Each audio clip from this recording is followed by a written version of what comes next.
Israel was created to be a theocracy, a nation led by God. It was a special relationship with God that was seen best in the place where God met with his people, in the temple or the tabernacle. Now, the tabernacle formed in the wilderness. You remember when Israel came over across dry land on the Red Sea, and Moses led them over, and they went into 40 years in the wilderness. It was in those 40 years that God formed a nation's relationship with God. That's where worship became a part of it, the tabernacle and all of the Ark of the Covenant. All of that was built out in the desert. And it kind of formed a pattern, a rhythm for the relationship that they had with the people. Now that tabernacle and the people moved throughout the desert. So they're on the move. They're living in tents, if you will. And God's fire would go before them at night and guard them. And then the cloud would lead them during the day. And there was a supernatural relationship with God. But when they would camp, this is really important to catch.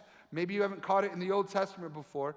They would stop, and at the center of all of Israel was the tabernacle, which represented God's presence. Now, I got a graphic I want to show you.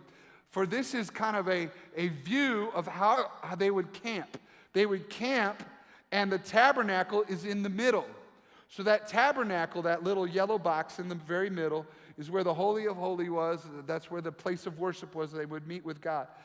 But you will see around that, on the outside boxes, Benjamin and Manasseh and Ephraim and Gad and Simeon and Reuben and Zebulun and Issachar, Judah and Naphtali and Asher and Dan.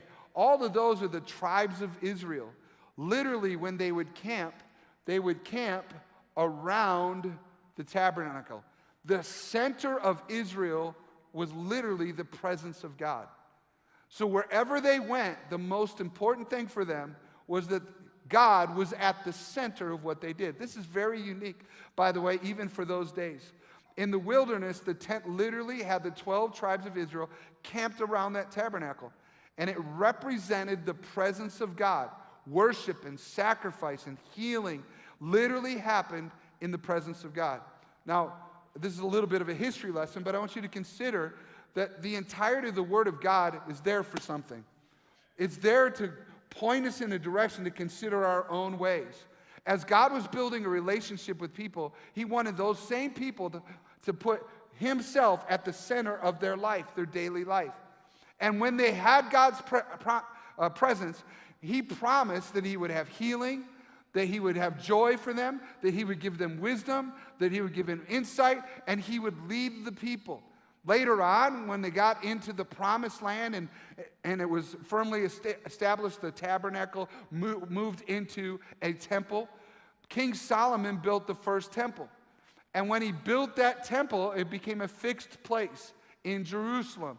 Now all of Israel, though it was spread out geographically, was to remember that God was at the center of the entire nation. And not just that God was at the center, worship of God and relationship to God was the most important thing. All of life was in rhythm with the Creator, and there was a connection to them, okay? And this is what happened because the presence of God was the most important thing to the nation of Israel.